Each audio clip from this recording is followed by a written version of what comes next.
Саламатсыңарбы ардактуу 8 класстын окуучулары. 4 чейректин эсебинен биринчи жолу кыргыз тили сабагыбыз. Биз силер менен 3-2 1 чейрек аралыгында жалпы синтаксис бөлүмүн өтүп атабыз кыргыз тилинин жана ошондой эле мына ушул грамматиканын бөлүмүндө силер менен буга чейин сүйлөмдүн баш жана айкындоочу мүчөлөрүнүн баарын өтүп бүттүк, алардын түрлөрүнө чейин кайталадык. Эми бүгүнкү биздин темабыз сүйлөмдүн бир өңчөй мүчөлөрү. Сабагыбыздын максаты эң негизгиси силер сүйлөмдүн бир өңчөйү тууралуу мүчөлөрү тууралуу кең кесири маалымат ала аласыңар. Бир канча мисалдар менен түшүнөсүңөр жана албетте бул теманы түшүнүү менен өз алдыңарча сүйлөмдүн бир өңчөй мүчөлөрү катышкан сүйлөмдөрдү түзө аласыңар. Даярдаган кыргыз тили жана адабияты мугалимиңер Эргешалиев Нурислам. Албетте кут билим окуу тарбия комплекси үчүн. Эми сүйлөмдүн тукумунда грамматикалык жактан бирдей түзүлүштү. Бирдей суроого жооп берип, бир гана сүйлөм мүчөсүнүн милдетин аткарган сүйлөмдүн бир нече окшош мүчөлөрү болушу мүмкүн. Силер муну буга чейин деле байкагансыңар, кайсы бир деңгээлде бул тууралуу мен силерге түшүнүк бергем.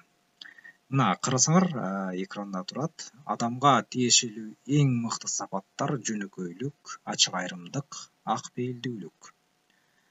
Андан кийинки экинчи мисалды карагыла. Майсалбектен да, Субанкулдан да, Касымдан да кат жок. Бул Чыңгыз Айтматовдун Саманчынын жолу повестинин өзүндө.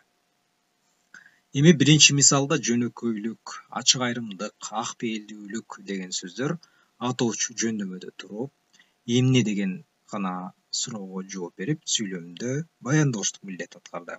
Мына силер карасаңар, слайдта белгиленип турат атайын шрифт менен. Экинчи мисалда болсо Майсалбектен да, Субанкулдан, Касымдан деген сөздөр чыгыш жөндөмөсүндө туруп, кимден деген суроого жооп берди да, жана алар толуктооч катары колдонулду.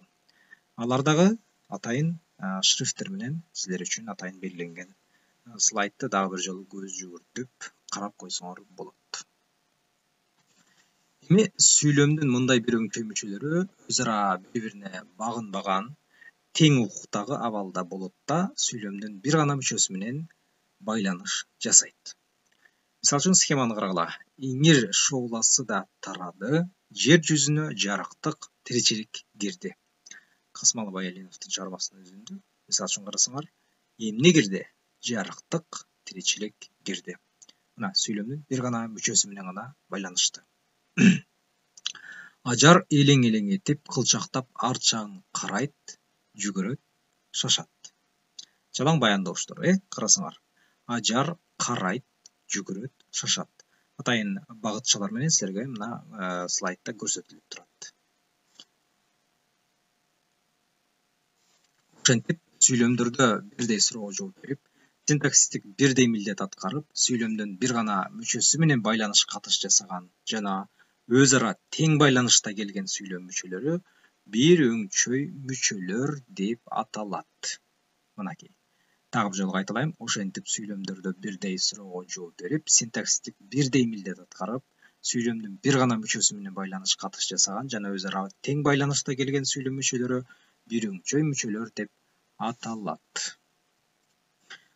Сүйлөмдүн бир өңчөй мүчөлөрү кыргыз тилинде сүйлөмдүн бардык мүчөлөрү бир өңчөй боло алат. Дагы, баяндооч дагы, аныктооч дагы, толуктооч дагы, бышыктооч дагы. Мынакей, силер слайдта атайын силер үчүн берилген эмес, муну силер өзүңөр атайын табышыңар керек. Суроо белгиси менен турат, мына. Эми мына ошолордун ар бирине мисал, бир өңчөй Экемдин ордун басып иним, жеңем, сиңдим, агайындар турбайбы? Кимдер турбайбы? Иним, жеңем, сиңдим, агайындар. Бир өңчөй ээлер. Суроосу бирөө эле. Бир өңчөй баяндооч. Адам үчүн адамгерчилик асыл, кымбат. Адам үчүн адамгерчилик кандай? Бир гана суроого жооп берип атат, бирок жообу экөө. Бир өңчөй баяндооштор. Асыл, кымбат. Бир өңчөй аныктооч. Чыдамкай, токтоо, эмгекчил адам гана баарын жеңет. Кандай адам гана баарын жеңет? Чыдамкай, токтоо, эмгекчил. Кандай деген суроого жооп берип, 3 бул жерде бир өңчөй аныктооштор берилди. Бир өңчөй толуктооштор. Мен сенин билимиңди, тажрыйбаңды, адамгерчилигиңди сыйлаймын. Мен сенин эмнеңди сыйлаймын? Билимиңди, тажрыйбаңды, адамгерчилигиңди. Бир өңчөй толуктоочтор. Эмнеңди деген гана суроого жооп берди. Бир өңчөй бышыктооч. Бизден да шаардан да 100дөн ашык киши алып барышкан экен. Мынакей. Кайдан 100дөн киши алып барышкан экен? Бизден да, шаардан да. Мына бул жерде дагы бир өңчөй бышыктооч бир гана суроого жооп берди. Мына ушул слайдты кайра дагы бир жолу көз жүгүртүп карап койсоңор болот. Анткени дал ушул жерде бардык сүйлөм мүчөлөрү боюнча бир өңчөй мүчөлөр берилген. Эми көнүгүү иштейсиңер.